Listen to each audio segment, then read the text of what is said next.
We'll catch up. We'll catch up. Next time we'll have a different place where we host this, a bit more professional, where right now we're doing this from at home. We used to do it from an office, but yeah, next time it will be much more presentable, as they say. Yeah, good stuff. All right, so let me kick this off. Yeah, today we'll be talking.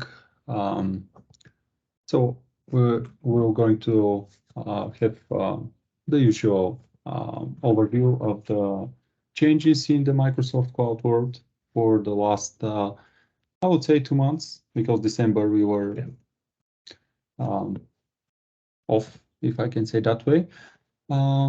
So we'll have we'll remind you about the cloud adoption framework overview.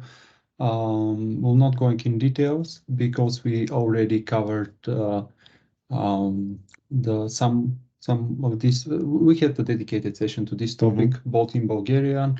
So we had in the Cloud Talks series, we had Cloud Adoption Framework. I also made for DevBG and also for SysOps Polska, which you can find also on YouTube.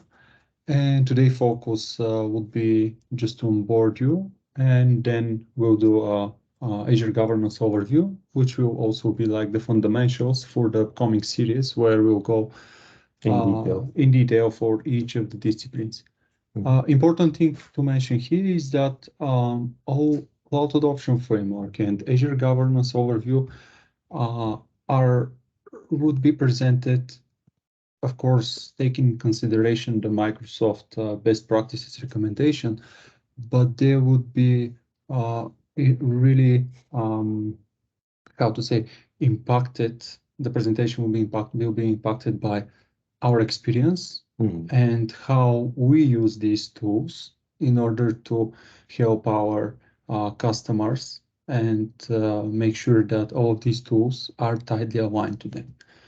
So there could be some differences between how Microsoft use these tools and suggest to be used and how we've been using them in practice based on our experience. Yeah, and all of the presentations that we do and kind of news articles that we pick out are basically our what we perceive as fundamental changes, or the things that we feel comfortable with or like to share. So that doesn't necessarily mean it's encompasses everything that has happened, or going into specific details that you might need. So yeah, it's just our view of things within the Microsoft Cloud. So hopefully it will be useful to you. Yep. So quick introduction. My name is Nikolai Markov, and I'm helping large organizations adopt the cloud and get all the benefits of it. I've been within IT industry for almost 20 years, which does not mean that does not mean only that I'm old, but also that I've seen a lot of changes in our world, IT world. So yeah, my main focus is to help organization to change their way of doing business by adopting the cloud in the right way, and at the end to meet their expectations at the beginning. Yep. I'm also Nikolai Panchev. Been dealing with the Microsoft Cloud for most of my career. And before that, all of the on-premises services related to collaboration and kind of general infrastructure. So we've been doing a lot of different adoptions, different products over the last decade or so. So we accumulated a lot of experience that we like to share with people. So this is the kind of the main idea by doing these meetings and these presentations, just to share what we've learned, and hopefully it will be useful for others. Yep. So starting as usual with what's new. In Azure world, there were some very, I would say, nice updates. We've been trying to prepare for you updates which are in preview, because in most cases we've been touching the things that are GA in the previous sessions. So in Azure we have new ability to trigger Azure function by Azure SQL. Also, we have a private preview of Azure Kubernetes Services backup. Some new capabilities of Azure Arc, also very important, and I would say good capability of Azure Migrate to help connect the IT and business, and also some nice update in terms of better resource consistency, if I can say it that way, and cost management in terms of tax inheritance. For the people who don't know, we have 4 different buckets of that we have in the what's new category. So we have Azure, we have Microsoft 365, we have the Power Platform, as well as we spun out the Microsoft security stack into its own category here. So the next 3 I'll give you a bit of kind of the highlights that I saw. So on the Microsoft 365 side, we have some new features coming into Outlook, something that was long overdue. It was usually a separate tool for booking time, as well as some updates to Microsoft Teams.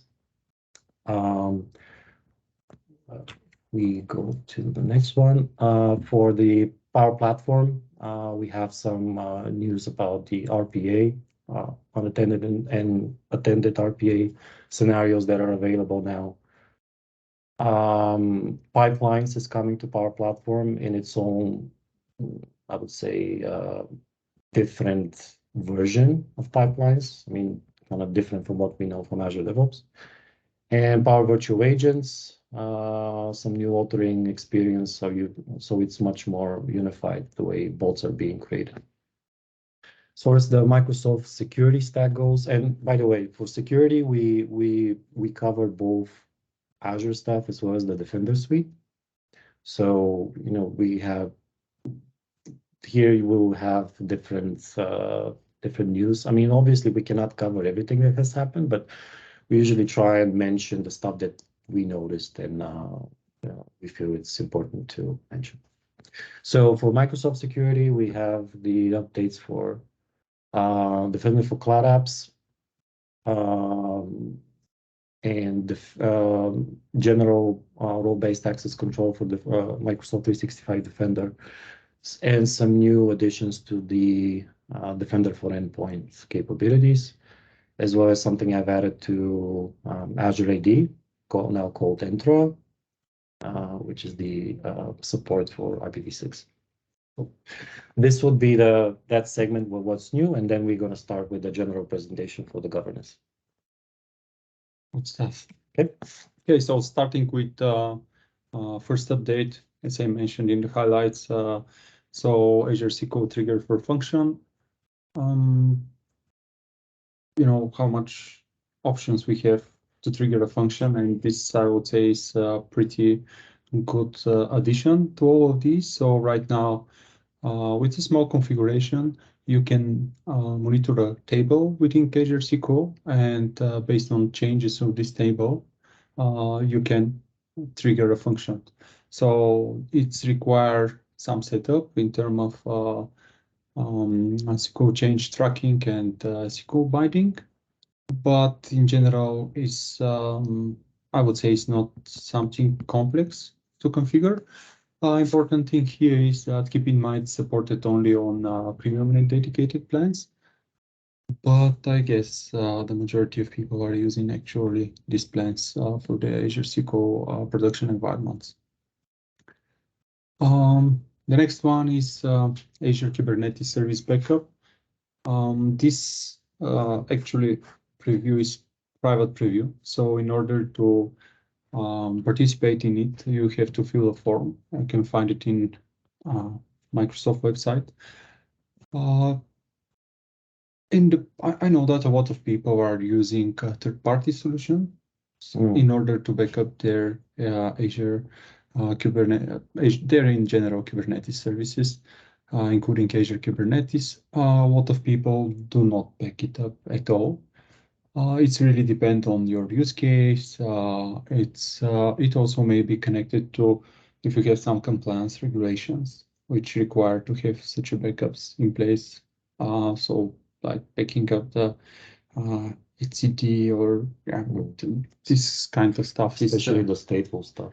The stateful stuff is really important. So I think it would be pretty nice, we just see another capability added to this already great managed service in Azure environment. Yeah, which will in general simplify our life. We're not going to talk about the walk in, walk out, but yeah. As with previous news, every other month we have something about Microsoft getting into another market and stealing someone's business. So this is just another example. Yeah, absolutely. Yeah. Pretty similar situation, which we have for Azure Arc. Again, expansion of its capabilities. This right now is Azure Container Apps, which can be run on any other cloud or on-prem environment, which is pretty, again, pretty good for, it's also, I can connect it immediately with some compliance requirements and regulations. And you know that Azure Container Apps are pretty good. It's pretty sweet spot between app services and AKS in terms of they're good value. Right? It's providing very good value, and also it helps you to make your application manageable with the same way as app services, but also to take the advantages of AKS. And yeah, it's the good thing is it's free during the preview. Unfortunately, important thing here is that managed identities are not supported, and you know that we love managed identities. we treat them like something fundamental that should be used everywhere. So yeah, keep that in mind. Not so technical update, but directly connecting technical part with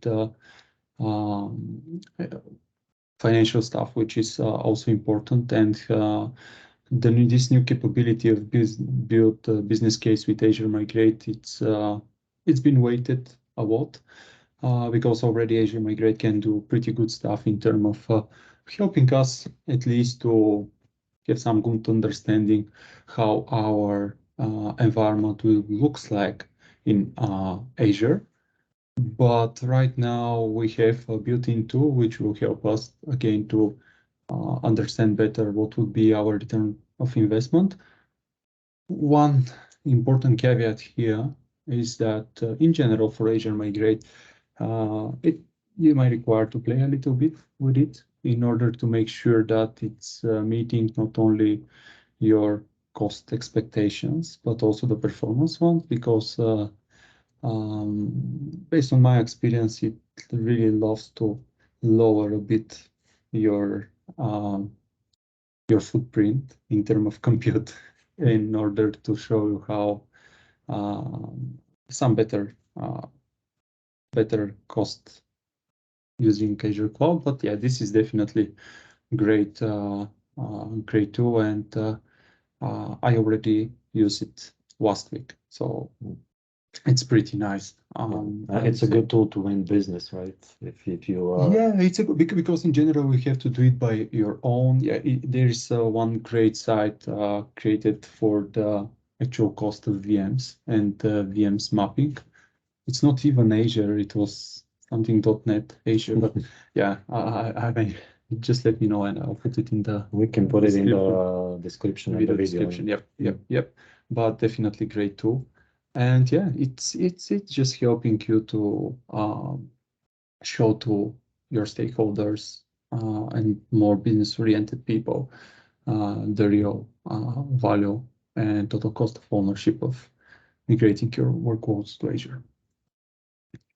So another preview update, not something revolutionary.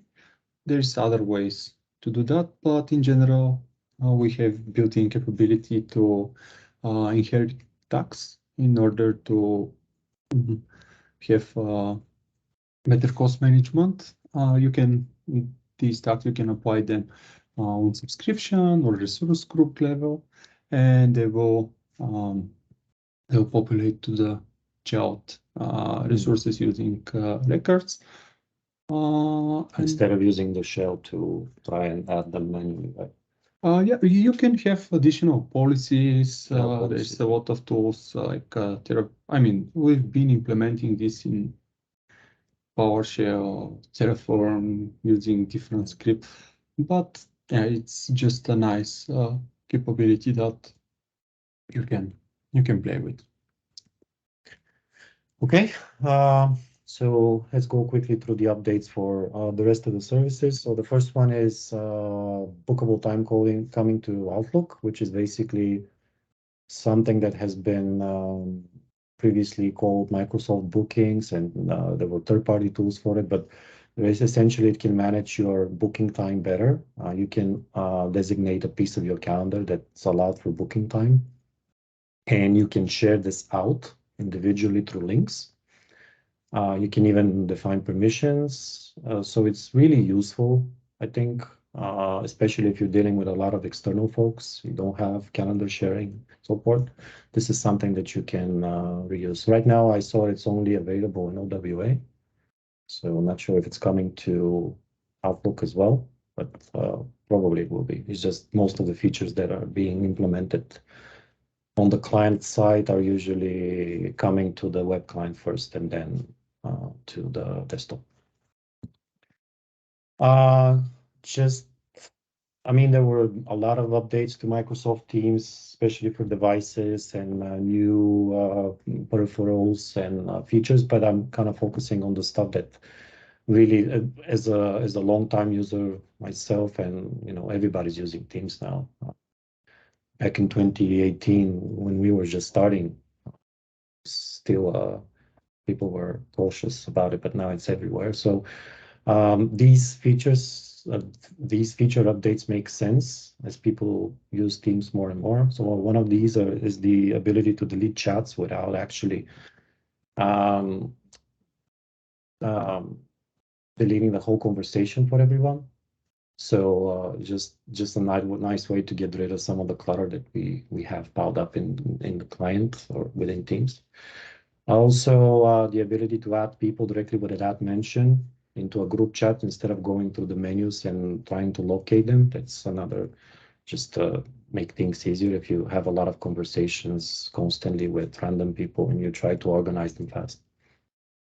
Also, there's on the picture on the bottom, there's support for a hardware occupancy sensor now that people are coming back into the offices, and a lot of the devices have made the conference experience much more better than what is previously. You can now basically report the occupancy of the room based on if somebody's there. So that will report back to Teams, and you can know if this was reserved or not. So just a couple of updates, nothing major. I think on the next meeting, we can add more on the M365 side, especially on the Exchange and SharePoint front, since there are a lot of updates coming at the start of the year. So I'll be sure to mention them. As far as the Power Platform goes, a lot of changes have happened in the past months ever since Ignite. The Power Platform is really being adopted widely across the organizations now.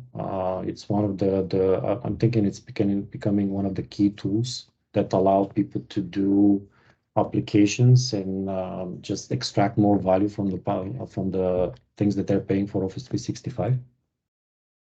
So in terms of the new options for hosted RPA, so if you're not aware, the combination of different services in the Power Platform can allow you to do robotic process automation directly on within the enterprise, orchestrated by the cloud. So they are basically expanding its capabilities by adding the hosted machine group, which for the unattended RPA allows you to scale dynamically infrastructure, and you can move I mean, if you have 10 bot slots, you can the system can dynamically assign them to different workloads. So if one department is using less resources, that can be pushed to another workload where it's more needed. So I think that's really cool. It's still relatively expensive overall, the RPA service compared to the other market leaders like Blue Prism.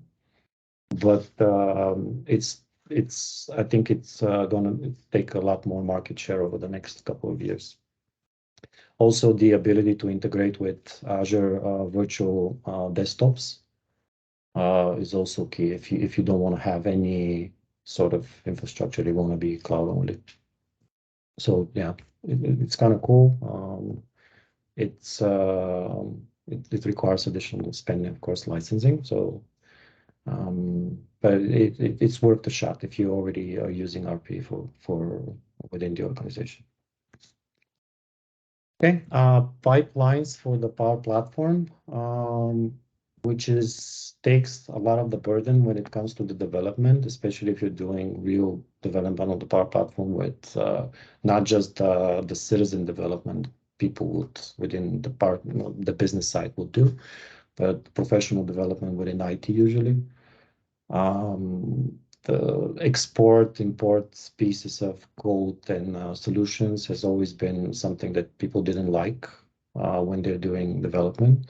So now they're taking the next step by implementing sort of a pipeline functionality, similar to what we have in the regular DevOps CI/CD situation. It requires the managed environment license or capability, which is licensed. We've talked about it I think on the previous presentation when they've announced it on Ignite, I think. So that would be one of the prerequisites. You have to have a minimum of 3 environments: development, production, and one special environment that is required to kind of be the placeholder for things. Still not integrated with Azure DevOps if you want to have a more centralized way of managing the pipelines, but as far as I understood, it's in the roadmap. So at some point, I think this will become more of an integrated product. So if you're using a lot of Azure DevOps, and this would become part of your regular pipeline experience. PVA, for the people who don't know what PVA is, it's Power Virtual Agent. So it's the way we are doing virtual bots within the Power Platform. So previously it was called, there's another one called Azure Bot Framework, which is hosted on Azure.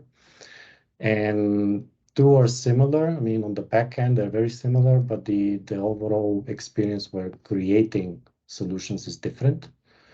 So they're unifying that experience and they're creating it. It's a mixture of both, I would say. I mean, it's a bit more complex than it was previously with PVA, but it's far less complex compared to Azure Bot Framework. I think at some point, this will become just one offering, I believe. Right now, there's basically 2 things, but I feel that the Power Virtual Agents piece will be more permanent. Okay, a bit about more on the security front. The Defender for Cloud Apps, they've enabled, I think that was one of the most requested things for this service, to be able to secure apps that use non-standard ports, because there's more things than just HTTPS requests to stuff, right? So, I mean, most of them are that, but obviously there are other, they want to kind of expand their scope of what Defender can do. So the conditional access session policy is the same, it's just you have a different set of options there. Yeah, by the way, we'll have a lot more session in terms of Defender later. We plan to cover the entire Defender suite in more detail, yeah. Yeah. Previous sessions, we've touched on it more. Yeah. But it was a more general overview like we're doing for Azure Governance, but afterwards. We really plan to be more involved with the Microsoft security stack going forward. So I think out of that experience, we'll surely do a number of sessions there. Yeah, because we already implement all of these within our clients. So yeah. Role-based access control, a bit more of a unified experience for that. I mean, usually you would define these in separate places. Not many people use all of the Defender services because it's still relatively fresh. I would say endpoint Defender for cloud apps are more easy to get started, but they're making sure that if you have a robot, I mean, this is a security product at the end of the day, so you want to make sure you have granular controls of who's using it. If you have multiple different teams, I think the article mentioned that one of the primary scopes of this change was the any SOC teams that organizations may have. So if you want to assign granular access, that would be kind of a more centralized model. It will still respect kind of the general Azure AD roles and global admin permissions that will still be inherited within the scope of the different services. But if you want to build a strategy for the role-based access control, this would be a valuable tool to manage this. As someone who's really into security for a number of years, this piece has always been one of the main avenues threat actors would use. I mean, tampering with exclusions in the antivirus was something that was also in the chain of in the attack chain. This was one of the things they would use. Sorry, this was slide. I'm sorry, but this one is we have the wrong slide here, but nevertheless, I'll explain. So on the picture you see, we have the ability to manage the temporary protection exclusions for the client, which basically this allows any form of service on the Windows machine to tamper with the exclusions. And the inherited policy that comes from the Defender for Endpoint will take precedence of everything else. So this would allow us to make sure the clients are safe. And we'll eradicate one of the ways that you can infiltrate a system. I'm not sure how bulletproof it is. I've never tested it because it's so new. I mean, most of the things that we show on the presentation are in preview. So we are still yet to see how this would actually work in real life, but it has, to me, it's something that it's going to be used for sure. It's one of the policies to enable for sure. We've talked about this on the previous presentation that Microsoft implemented Zeek, which is a network assessment analysis tool into the endpoint agent, which at that point they didn't provide too much details what that effectively meant in terms of the feature set, but now kind of they've expanded that this will be used for security awareness, session awareness, sorry, and prevent a lot of the network level attacks and scanning and everything that happens on that layer would be much better monitored compared to relying on the kind of the secondary indicators of compromise when it comes to the attack. So they've enabled network-based detection. It can differentiate different SMB attacks and so forth. Even a password spray detection is enabled, which is a common way to get into an enterprise as soon as you have network access. Unfortunately, the data is not fed to Sentinel. So hopefully that will be enabled at some point. So people or SOC teams and security teams can analyze this and have a better view of things. But right now they're relying on how Microsoft detects stuff and interprets that traffic, so it can the defender for endpoint can take action, like take the system offline or report that there is a rogue device on the network, or release the network segment that it's in. The last one, IPv6 is coming to Azure AD. When I saw this news in LinkedIn, I read it that IPv6 only for Azure AD, and I was shocked. Yeah, I think in the news article they mentioned, I mean, it was capitalized with bold letters that they're not pushing this instead of IPv4. Instead of they kind of enabling customers who already use IPv6 somewhere.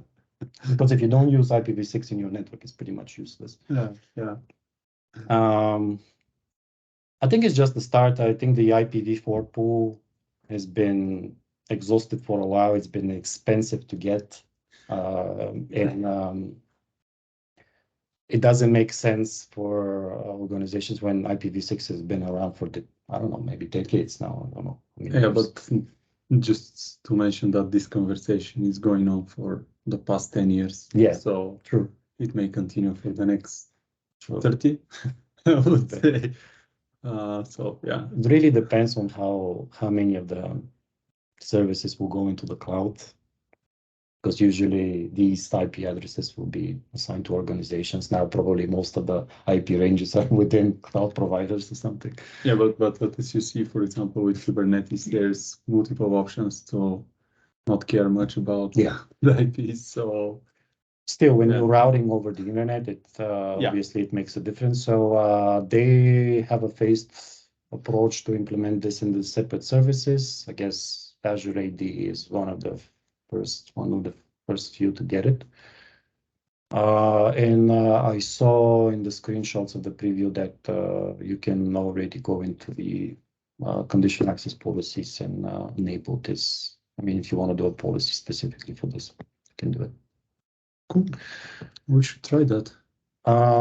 Yeah, so these are the kind of the updates for this month. Next month we'll make sure we'll find more interesting stuff to share, but I think it's time to move over to the thing we're here to implement.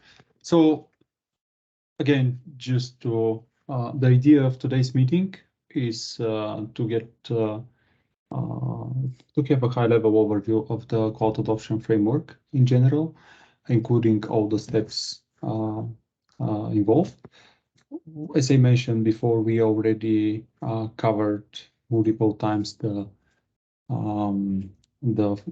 first few steps required for this, both in Bulgarian and English sessions. And what we thought is that actually there's very little information. I would say information from real life experience, deep dive information, how you can implement the governance methodology and how you can connect the governance part within the entire framework.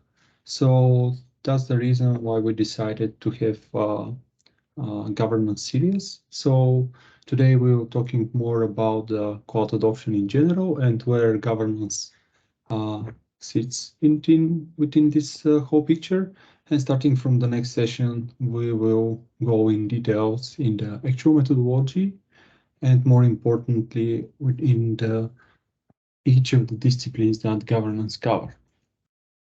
Again, important note to mention here is that this is entirely our point of view, and it's based on our experience, how we've been using cloud adoption framework and how we've been using the governance methodology. So it means that it may differ a bit from the general explanation from Microsoft general intention, and yeah, that's just to keep in mind. So again, we have the first step is to define the strategy.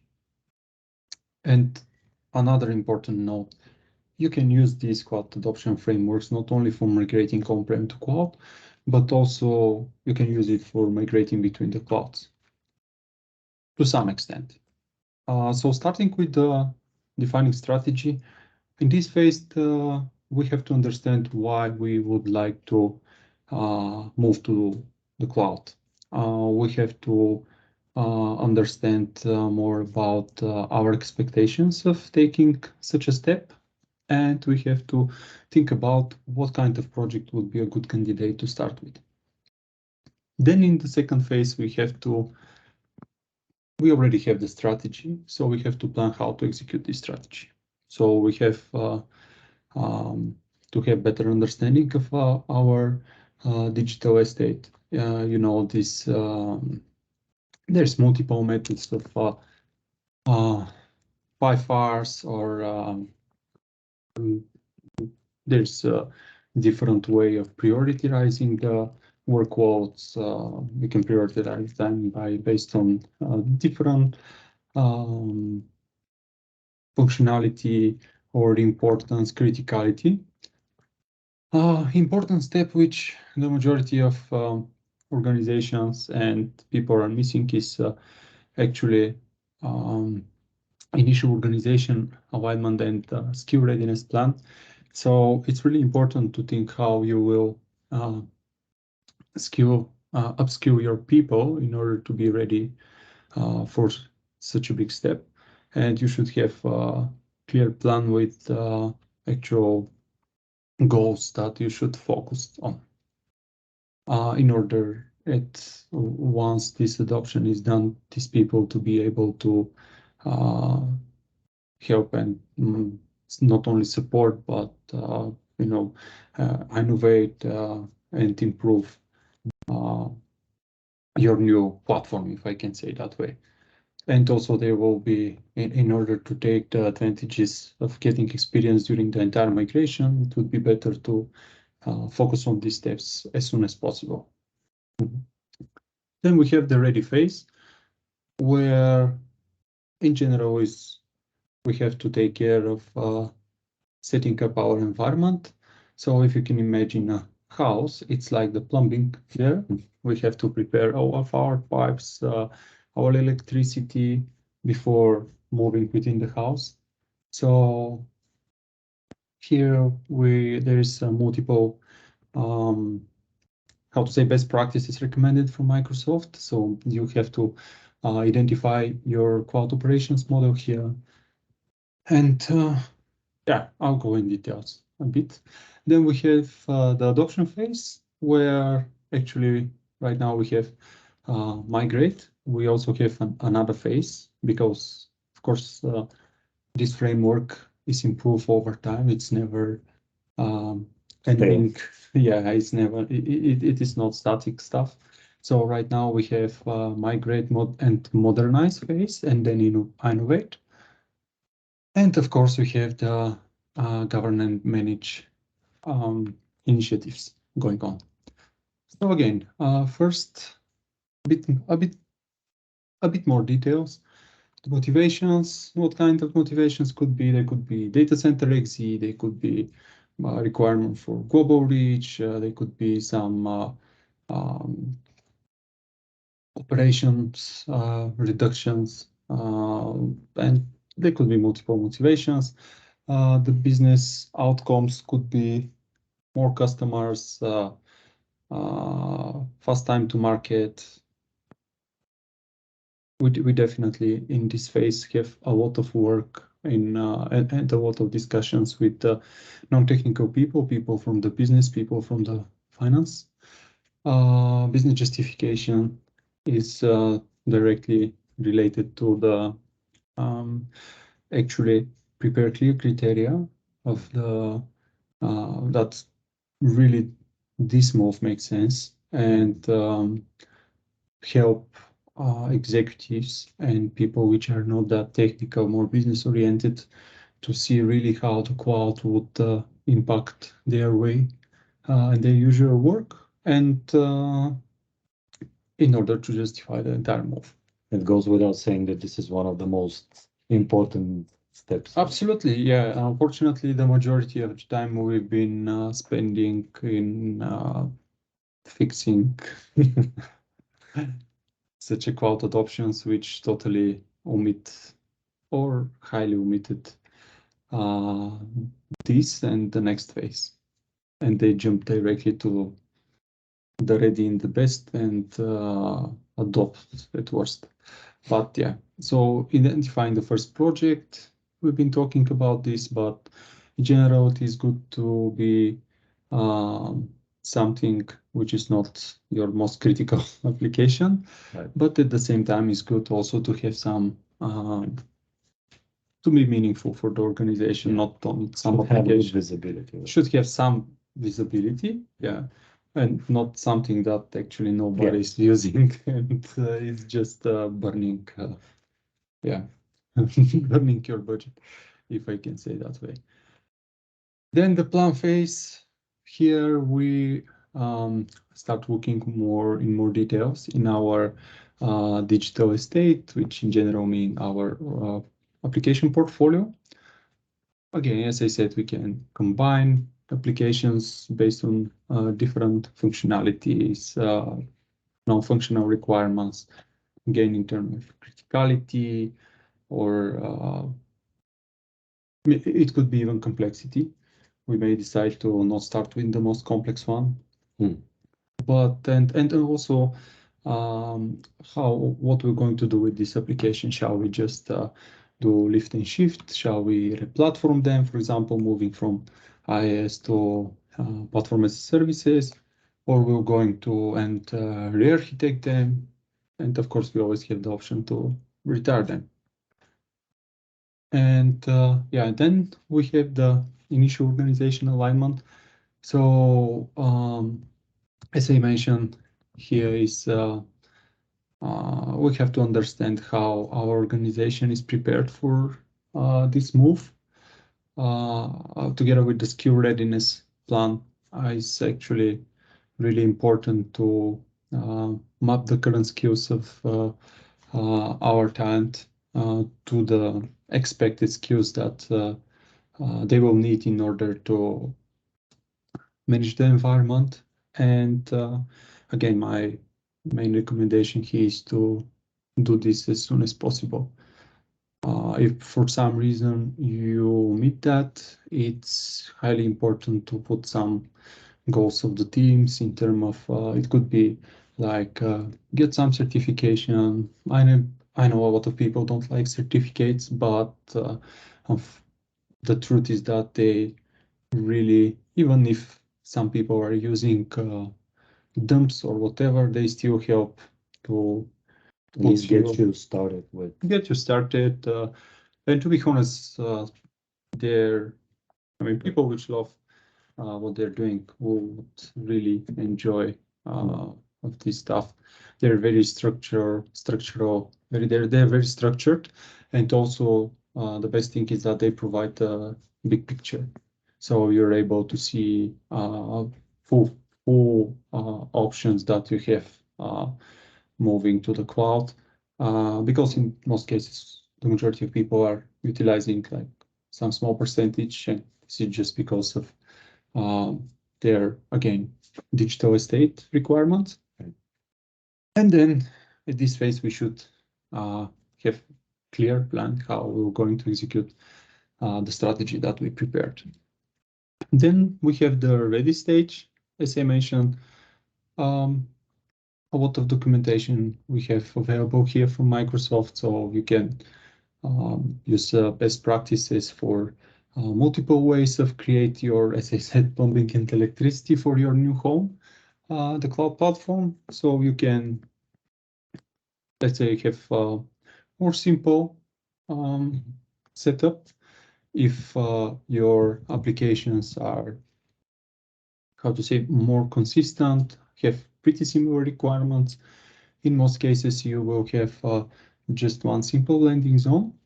And if we're talking for large organizations which have multiple applications with multiple requirements, have, let's say, even requirements for different tenants, then definitely you can take the advantages of enterprise scale landing zone. This also involved the way of how your team operates. So there's few cloud operations model provided by Microsoft, which you can have a look and connect to what kind of landing zone will be required. It would be better for you. Of course, you're not required, because even the large organizations are starting small and then expand. But huge amount of documentation in terms of how to set up your foundation of the cloud environment. Again, best practices, you can validate all of this. So yeah. Then we have the actual cloud adoption, which is divided in 3 different sections. So it was 2 in the past, but it looks like that Microsoft addressed this, I would say, more common cases based on the customer requirement and willing. So first, in most cases, we have migration to the cloud. Again, it could be mapping between infrastructure, just lift and shift. So you can move your VMs, or you can map to platform as services, like your VMs to app services. But in general, what I've seen based on my experience are customers are not willing to directly, let's say, do some modernization during the migration, because at the end these are 2 initiatives at the same time. So especially for critical environments, I would always recommend and suggest is to just do lift and shift at the beginning. Focus more not on the actual adoption, but more of preparing appropriate landing zone and appropriate governance of your new cloud environment, comparing to trying to replatform, even if it sounds simple, or going a little bit more crazy like re-architecture or yeah, this is definitely for critical application is bringing a necessary risk. And it's important in these early phases of the cloud adoptions to minimize the risk as much as possible, because when you have outcome which is not expected by the stakeholders, most probably they will push back, and yeah, the actual adoption would not be successful. So again, as I said, following this life cycle of migrate, then modernize, and finally innovate, I would say once you have your environment migrated, in ideal case, you can start thinking about modernize it. So you can have, again, you can move to take the advantages of the cloud, and now you have much more time to focus on to your specific workloads, instead of how to monitor them, how to have appropriate cost, how to understand how to back up them and all this stuff, and how to secure them. Of course, this is very important stuff. So now you have the capability to modernize your workload. Of course, here also include DevOps methodology adoption in terms of being able to move faster and have lower time to market. And of course, the final phase is to innovate. So if I can conclude the overall life cycle of looked from our prism. So you have your journey start with your adoption journey start with the migration, with big focus of preparing your landing zone appropriately, following the best practices, and focusing on have the appropriate governance and management of the environment. Less focus to the actual applications. So doing just simple lift and shift. Then when you have your cloud platform ready, well governed, well secured, then you can focus on modernizing application. Think about actually what services would be your best fit. It could be app services. You can move directly to AKS. By the way, this can be this should be planned appropriately in the earlier phases, because you can influence actually this decision by having good upskill plan. So if you have good upskill plan which your people follow, for example, they could be ready to jump directly to Azure Kubernetes services, for example, and taking the advantages of the microservices in general, because these things take time.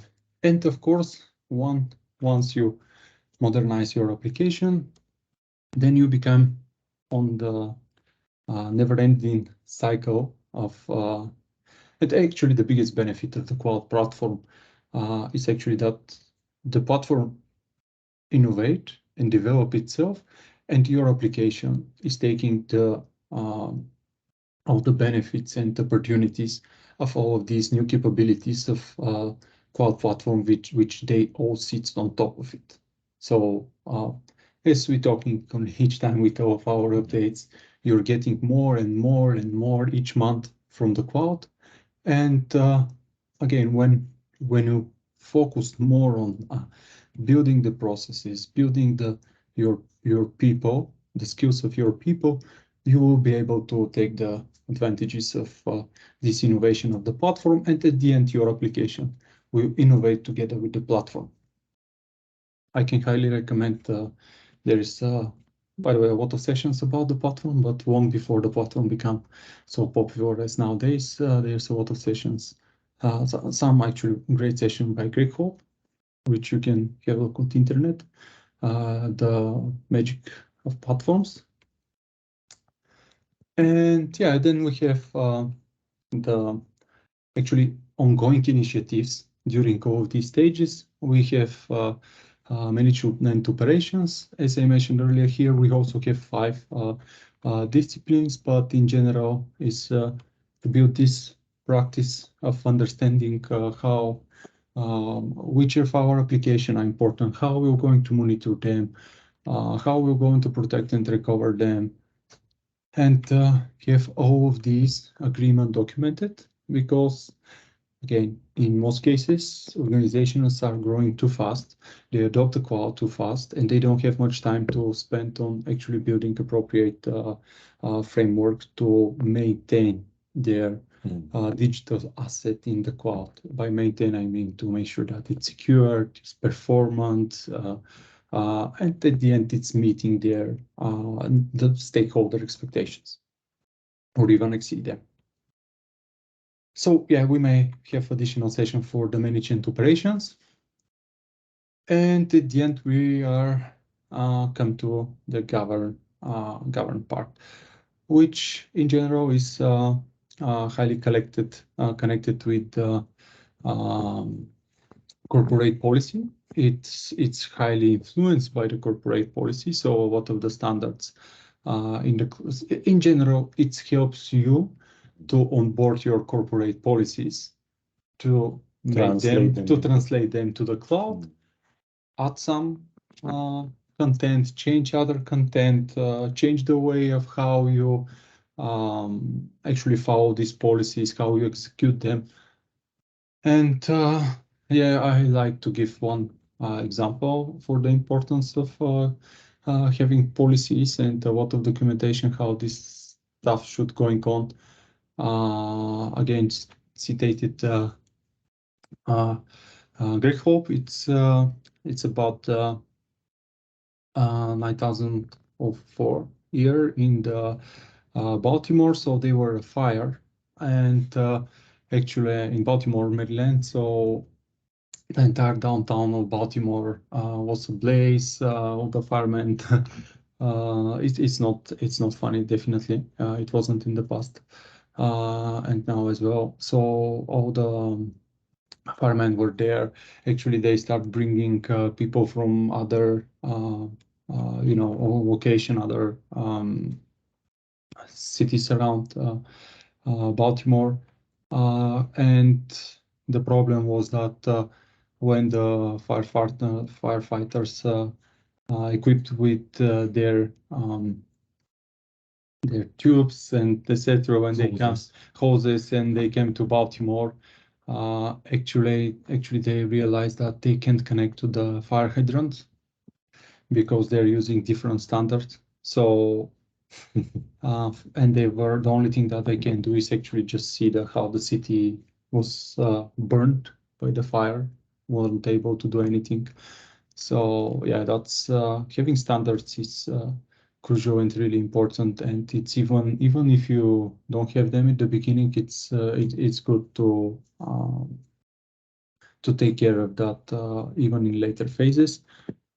So governance methodology in general. So we have identifying the risk, we identifying how we'll tolerate this risk. We are building some policies by converting this risk, and we're doing some process which explains how we'll monitor drifts and how we'll mitigate, how we make sure that these risks are addressed continuously, if I can say. The governance is divided on five different disciplines. So we have cost management, security baseline, resource consistency, identity baseline, and deployment acceleration. In general, when we're talking about governance, we're always talking about MVP, so minimal viable product. So in each of these five disciplines, we are building the foundations. Let's say we can treat it even based on the importance or based on our, let's say it could be compliance standards. It's a good start in terms of security, having our security baseline in place. But yeah, then it's important to understand where the governance is in the big picture. As you see here, it's actually something which you should start together with the planning phase, because this, of course, is in ideal phase. And as I said, one thing that may help is focusing of just migrate your workloads and spending more time on governance and appropriate planning.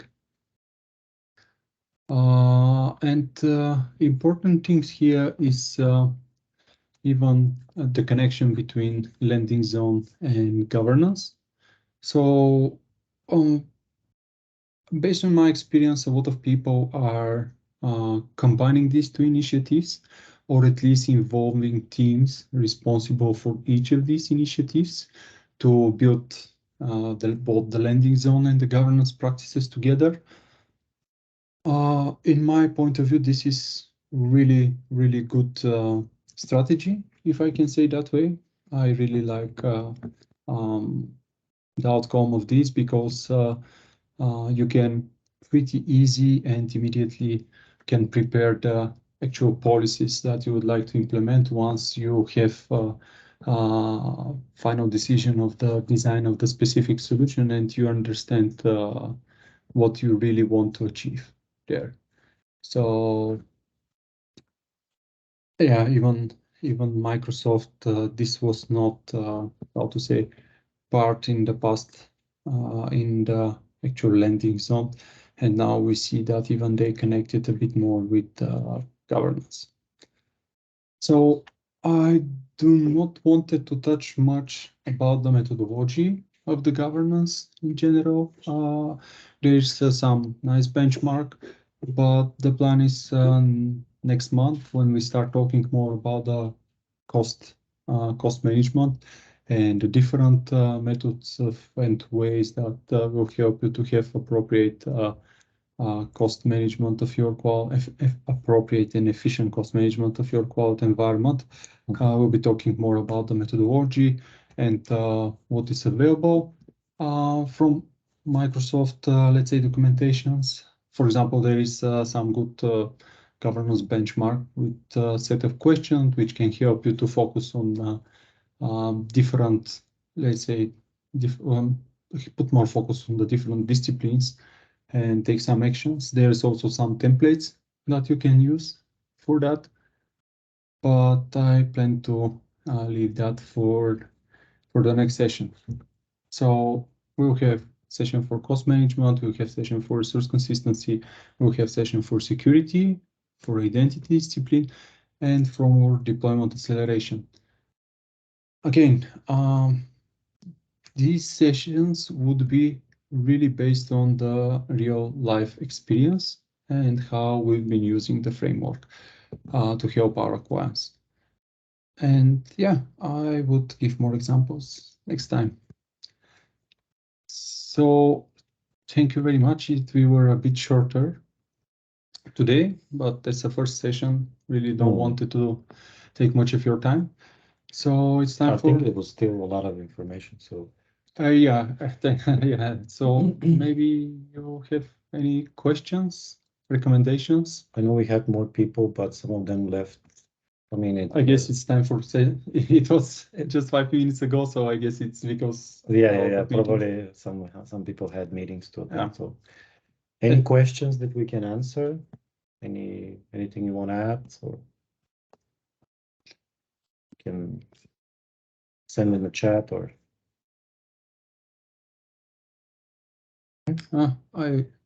there's question. Oh, yeah, we have a question I had on the meetup. It was about the Defender for. Let me see. we had a question on Meetup. Yeah, what kind of, let me see here. When you plan to start the Defender sessions? Probably later this year after we conclude the governance side things. Yeah, but if you really want to talk about us to talk more about the Defender, we can spend some time in our session touching this as well, or maybe we can even think about some combination. Yeah. So yeah, just this year is pretty much devoted to security and governance. Yeah. So yeah. we'll definitely have more things to share on that. I mean, it's Microsoft security is probably the hottest realm right now. So we'll definitely maybe one of them. Okay. The AI part is also very hot. Yeah. AI is a different ball game altogether. Yeah, at the moment. Okay, so don't have any more questions. Thank you for attending. We'll post this on YouTube. Hopefully you find some value in this, and we'll hopefully can see you next time. Thank you. Thank you, and yeah, if you have any recommendations, suggestions, please let us know. Thanks. Just